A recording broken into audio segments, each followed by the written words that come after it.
अगर मैं आपसे कहूं कि मार्केट में कुछ ऐसे सप्लीमेंट्स हैं जो कि सिर्फ पैसा बर्बाद करते हैं और कुछ ऐसे हैं जिनके पीछे स्ट्रॉन्ग साइंटिफिक एविडेंस है जो आपकी हेल्दी एजिंग और आपकी ओवरऑल हेल्थ के लिए बहुत ज़्यादा फ़ायदेमंद हो सकते हैं, तो क्या आप जानना चाहेंगे कि कौन सा असली है और कौन सा सिर्फ पैसे की बर्बादी है। आज के इस वीडियो में हम लोग 8 पॉपुलर जो है हेल्थ सप्लीमेंट का रिव्यू करेंगे, साइंटिफिक रिव्यू होगा। वीडियो के एंड तक ज़रूर देखिएगा क्योंकि वीडियो के एंड में आपको ये ज़रूर पता लग जाएगा कि कौन सा सप्लीमेंट्स यूज़ करने लायक है और किससे आपके सिर्फ पैसे की बर्बादी होती है।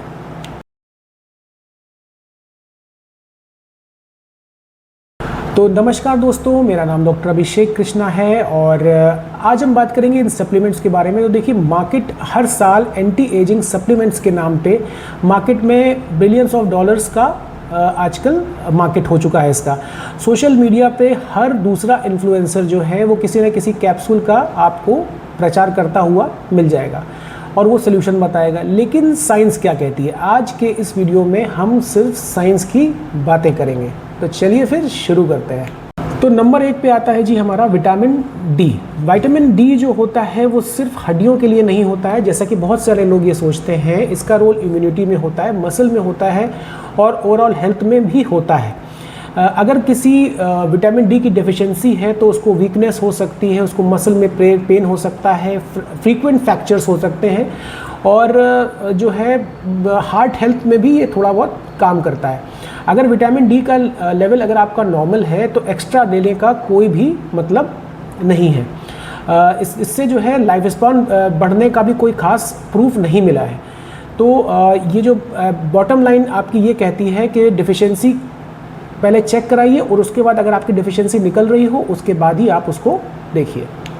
अब आते हैं हम लोग ओमेगा 3 फैटी एसिड्स पे। देखिए, ओमेगा 3 फैटी एसिड्स जो होते हैं ये फैटी फ़िश में बहुत आराम से मिलते हैं, मोस्टली ये फ़िश में ही मिलते हैं। ये इन्फ्लेमेशन कम करने में और हार्ट हेल्थ को अच्छा रखने के लिए बहुत ज़्यादा ज़रूरी माना जाता है। कुछ स्टडीज़ में कार्डियोवैस्कुलर बेनिफिट्स भी दिखाए गए हैं, लेकिन सभी लोगों में लॉन्जेविटी बढ़ाने का कोई ख़ास टूल इसमें नहीं मिला है। तो आप अगर ऑयली फ़िश नहीं खाते हैं, फैटी फ़िश नहीं खाते हैं, तो अपने किसी भी डॉक्टर से इसकी जो कैप्सूल होती है उसको आप लिखवा सकते हैं और ले सकते हैं। अच्छा सप्लीमेंट है और ज़्यादातर लोगों में कम भी पाया जाता है। अब नंबर 3 पे हमने रखा है मैग्नीशियम को। देखिए, मैग्नीशियम हमारे 300 से ऊपर के फंक्शंस को जो है वो रिएक्शन करता है और अगर इसकी डेफिशिएंसी अगर आपके अंदर है तो आपको मसल क्रैम्प हो सकता है, आपकी जो स्लीप है वो डिस्टर्ब हो सकती है, आपको फटीग महसूस हो सकती है। और देखने को मिलता है कि अगर डाइट में मैग्नीशियम मिल रहा है और या डेफिशिएंसी नहीं है तो सप्लीमेंट यूज़फुल हो सकता है। अगर आपको डेफिशिएंसी है तो इसका टेस्ट कराना ज़रूरी होता है, टेस्ट आराम से हो जाता है। अब आते हैं हम लोग नंबर 4 पे। नंबर 4 पे हमने रखा है क्रिएटिन को। देखिए, क्रिएटिन जो होता है जनरली थोड़ा सा मिसअंडरस्टूड है कि ये सिर्फ बॉडी बिल्डर के लिए होता है। नहीं, ऐसा नहीं है। मसल इसके भी बहुत सारे फंक्शन होते हैं, लेकिन हाँ, इसकी ज़रूरत आपको एक्सटर्नली बहुत सारी चीज़ों में कर सकता है। जैसे रिसर्च बताती है कि मसल स्ट्रेंथ इससे बहुत इम्प्रूव होती है, तो लॉन्जेविटी में तो वैसे भी ये काम आता है। एज के साथ साथ अगर मसल लॉस होता है उसको स्लो करने में इसका बहुत बड़ा रोल होता है। रेजिस्टेंस ट्रेनिंग अगर आप कर रहे हैं, जो कि आपको करनी चाहिए, तो फिर तो इसका बहुत अच्छा रोल है, इसको आप ले सकते हैं। हेल्दी एडल्ट्स में रिकमेंडेड डोज पर इसकी जनरली सेफ़ माना जाता है, लेकिन अगर किसी को किडनी डिजीज़ है, CKD है, तो प्लीज़ अपने डॉक्टर की रिकमेंडेशन के साथ ही इसको लेना सही रहेगा। नंबर 5 पे हमने रखा है ग्लाइसिन को। देखिए, ग्लाइसिन जो होता है ये एक टाइप का अमाइनो एसिड है। इस पर काफ़ी हद तक रिसर्च चल रही है। कुछ अर्ली स्टडीज सजेस्ट करती है कि इसको स्लीप के लिए और कोलेजन जो आपकी स्किन के लिए है सिंथेसिस में बहुत अच्छा रोल प्ले करता है, लेकिन लाइफ स्पैन बढ़ाने में या एंटी एजिंग में इसका कोई खास रोल अभी तक की रिसर्च में नहीं पाया गया है। नंबर 6 पे आजकल की सोशल मीडिया का सुपरस्टार यानी कि NMN और NAD प्लस बूस्टर्स है।